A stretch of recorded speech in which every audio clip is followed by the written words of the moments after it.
बोलो जयकारा बोल मेरे श्री गुरु महाराज की जय। बोलो साचे दरबार की जय। बोलो श्री सतगुरुदेव भगवान की जय। सौभाग्यशाली गुरुमुख सज्जन मंडली, इसी प्रकार अपने मन एवं चित्त की समस्त वृत्तियों को एकाग्र रखते हुए अपना ध्यान सम्मुख विराजमान श्री श्री 108 श्री सतगुरुदेव दाता दयाल जी महाराज जी की ओर लगाते हुए और अपनी मुख रसना को पवित्र करने हेतु एक बार ऊंची और मीठे स्वर में बोलिए जयकारा बोल मेरे श्री गुरु महाराज की जय। बोलो साचे दरबार की जय। बोलो श्री सतगुरुदेव भगवान की जय। गुरुमुखों, हम सभी जीव जो आज भक्ति पथ पर लगे हैं, कभी कभी हमारा मन हमें धोखा दे जाता है, हम अपने पथ रास्ते से भटक जाते हैं। तो हम क्यों हमेशा अपने मन और पथ रास्ते से भटक जाते हैं? क्योंकि जितने भी हमारे कर्म होते हैं वो सारे हमारे विचारों के कारण ही होते हैं। जैसा हम कर्म करते हैं उसी हिसाब से ही हमारे विचार बनते हैं, और जैसा हमारे मन में विचार आता है और उसी हिसाब से जब हम कर्म करते हैं तो हमारे कर्मों और विचारों की श्रृंखला वैसी हो जाती है। इसी के कारण कुछ जीव जो भक्ति पथ पर चलते चलते भी भक्ति पथ की ऊंचाइयों तक पहुंच जाते हैं, लेकिन वहां से सीधा नीचे की तरफ आ जाते हैं। ऐसा क्यों होता है? ऐसा सिर्फ इसलिए होता है क्योंकि जीव मन के अधीन रहकर कर्म करता है। क्योंकि गुरुमुखों, जो आज हमारे आसपास का वातावरण, जो हम प्रभाव है, आभास है, हमारी महसूस करने की क्षमता है, हमारी फीलिंग्स हैं, वो सारी की सारी चीज़ें हमारे मन के जो ख्याल है उसी से ही बनती है। आप खुद अंदाज़ा और अनुभव कर सकते हैं, जब नकारात्मक विचार आता है तो हमें आसपास का वातावरण भी नकारात्मक लगने लगता है, और जब सकारात्मक विचार आता है तो हमें आसपास का वातावरण भी सकारात्मक लगने लगता है। विचारों से ही हमारे भाव वगैरह बनते हैं।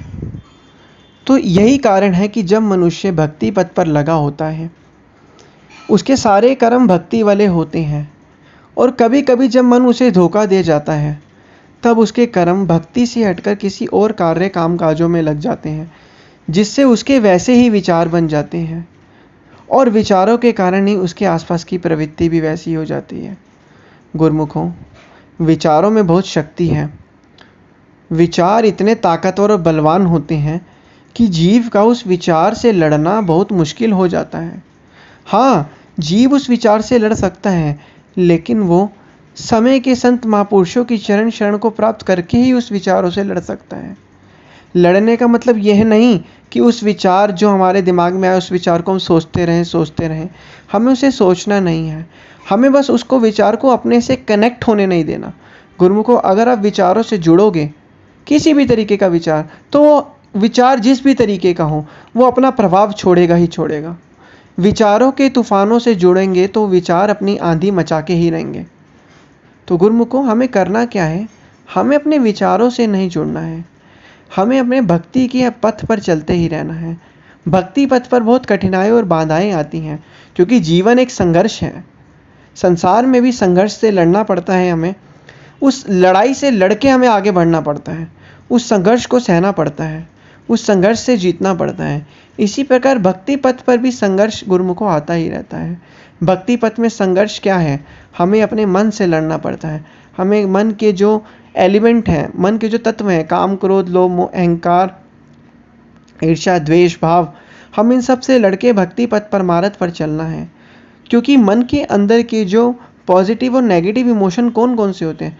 मन के अंदर के जो नकारात्मक इमोशन, नेगेटिव इमोशन जो होते हैं, वो काम, क्रोध, लोभ, मोह, अहंकार होता है, जो नेगेटिव एनर्जी को बढ़ाते हैं। और सकारात्मक और पॉजिटिव इमोशन कौन कौन से होते हैं? वो है परमार्थ, वो है काइंड नेचर, लोगों का भला करना, हमेशा डाउन टू अर्थ नम्र भाव में चलना, ये सकारात्मक है।